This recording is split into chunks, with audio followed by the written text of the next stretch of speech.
ವಾಲ್ಮೀಕಿ ನಿಗಮ ಹಗರಣವನ್ನ ಅಸ್ತ್ರ ಮಾಡಿಕೊಂಡಿರುವಂತಹ ಬಿಜೆಪಿ ಸರ್ಕಾರದ ವಿರುದ್ಧವಾಗಿ ನಾಳೆ ಮತ್ತೆ ಸಮರವನ್ನ ಸಾರೋದಕ್ಕೆ ಸಜ್ಜಾಗಿದೆ.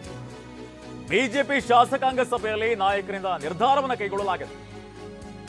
ನಾಳೆ ವಿಧಾನಸಭೆಯಲ್ಲಿ ಹಗರಣದ ಚರ್ಚೆಗೆ ತೀರ್ಮಾನವನ್ನು ಕೈಗೊಳ್ಳಲಾಗಿದೆ. ಇನ್ನು ನಿಲುವಳಿ ಮೇಲೇನೆ ಇಡೀ ದಿನ ಚರ್ಚೆಗೆ ತೀರ್ಮಾನಿಸಲಾಗಿದೆ. ಹಾಗೇನೆ ಗುರುವಾರ ವಿಧಾನಸೌಧ ಮುತ್ತಿಗೆ ಹಾಕೋದಕ್ಕೆ ಬಿಜೆಪಿ ಪ್ಲಾನ್ ಮಾಡಿದೆ. 1 ಲಕ್ಷದಷ್ಟು ಜನರನ್ನ ಸೇರಿಸಿ ವಿಧಾನಸೌಧ ಮುತ್ತಿಗೆಗೆ ನಿರ್ಧಾರವನ್ನು ಕೈಗೊಳ್ಳಲಾಗಿದೆ.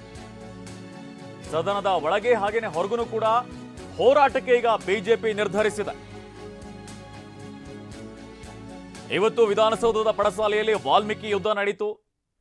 ಬೆಳಿಗ್ಗೆ ಪ್ರತಿಭಟನೆ ಮಾಡಿಕೊಂಡು ಕಾಂಗ್ರೆಸ್ ವಿರುದ್ಧವಾಗಿ ಬೆಂಕಿ ಉಗುಳಿದಂತಹ ಬಿಜೆಪಿ ನಾಯಕರು ವಿಧಾನಸೌಧದ ಒಳಗೆ ಎಂಟ್ರಿ ಕೊಟ್ಟರು. ತದನಂತರದಲ್ಲಿ ಸದನದಲ್ಲೂ ಕೂಡ ವಾಲ್ಮೀಕಿ ನಿಗಮದ ಹಗರಣಕ್ಕೆ ಸಂಬಂಧಪಟ್ಟಂತೆ, ಮುಡ ಅಕ್ರಮಕ್ಕೆ ದೊಡ್ಡ ಮಟ್ಟದ ಹೋರಾಟವನ್ನ ನಡೆಸಿದ್ರು.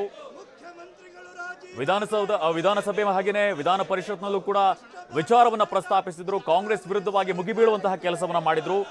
ಮತ್ತೆ ಪ್ರತಿಭಟಿಸುವುದಕ್ಕೆ ಈಗ ಬಿಜೆಪಿ ಮುಂದಾಗಿದೆ.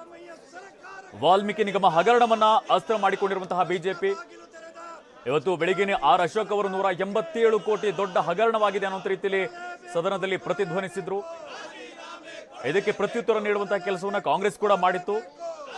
ಈಗ ಮತ್ತಷ್ಟು ಹೋರಾಟವನ್ನು ತೀವ್ರಗೊಳಿಸುವುದಕ್ಕೆ ಬಿಜೆಪಿ ತೀರ್ಮಾನಿಸಿದೆ. ಬಿಜೆಪಿ ಶಾಸಕಾಂಗ ಸಭೆಯಲ್ಲಿ ನಿರ್ಣಯವನ್ನು ಕೈಗೊಳ್ಳಲಾಗಿದೆ.